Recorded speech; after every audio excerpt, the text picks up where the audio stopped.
Hello everybody, 2-knee here. It is January the 12th, Sunday, 64 days till I take off. So it poured rain yesterday, so I took a 0. I didn't do anything except stay inside. So today I got out and hiked about 6.5 miles, I guess. And did a little bit of chainsawing on a tree that was about ready to fall over onto our gravel driveway. But anyway, let me get comfortable. I just wanted to kind of go over a few things. I don't know. It's getting kind of real. I know some people are starting a lot sooner than I am, so I'll be watching. So see what's going on. But for my section hiking, a lot that I did, I picked up some terminology I think is going to be useful for you all. Probably one of the words that I dreaded most hearing was this word right here, gap. Here you go. You start right here, up, down, and then you hit that. That's a gap. Anytime I saw a gap, I knew I was going to go up. I knew it was going to be a long haul, especially when you first start off the first couple of weeks. So I thought, in my head, every time I saw the word gap, I would be doing this. Gasp. Gasp. Because I was breathing hard. So I associated the gap that I was going to be gasping for air. So that's a word when you're on the trail. If you see a gap, think of me. Gasping. There you go.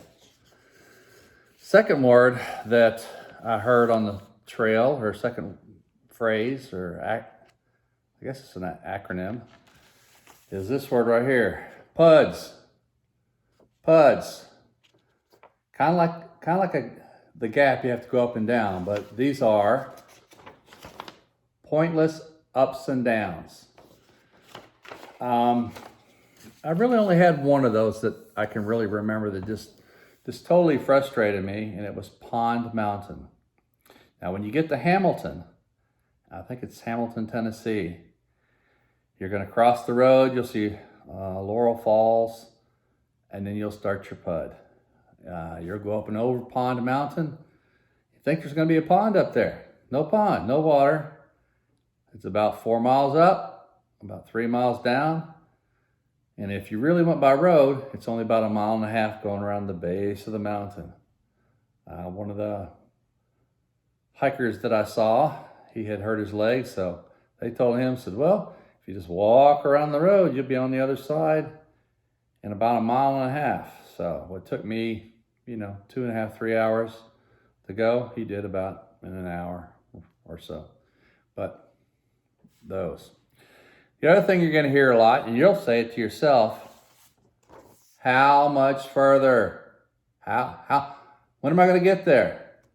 I don't know. I can look at a map, but I've never been there before. So I took this from a movie, and I always tell them it's 1 mile or 1.5 miles. I don't care how long. If it's 10 miles, it's still 1 mile or 1.5 miles. So that's another word that you can kind of throw on somebody. And then after a long day, this is one of my favorite words that I learned how to do pretty well, I think. As a thru hiker, you learn a yogi. And that's not doing yoga, it is doing a yogi, which is hanging around for food like Yogi Bear. One of my best yogi stories was I had made it to Fontana, took a Nero there, and I began hiking. I think the Smokies is about 78 miles. I probably hiked 75 with his father and son. He was 13 or 14, I guess, and they were just doing the Smokies. Well, we basically stopped everywhere, so it was like 4 or 5 days we went through. And anyway, the whole time he was talking about it was going to be his 14th birthday, and his family was going to meet him up at top of Clinch Dome. This is in June. They were going to have a picnic and have cake and ice cream and all this stuff, and my little wheels are turning, and I'm just talking, having a good time. Put my yogi pants on, and we get there, and when you get to the top of Clinch Dome, you kind of go right, I guess right in my hammer, right? You're going to go right to the parking lot, or you kind of go left around, and then you're going to go up the Clinch Dome Tower.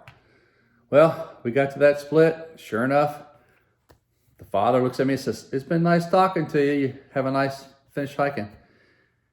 And as they walked off to the right, I stood there just dreaming about the sandwiches and the ice cream and the cake. But I went on. I sulked for a few minutes, but hey, that's what you do. Sometimes you win, sometimes you lose. I did get my yogi moment when I got to Newfound Gap, and some lady offered me a pimento cheese sandwich, Coca-Cola, and let's see, some dates. Anyway, it wasn't birthday cake, but it was pretty tasty.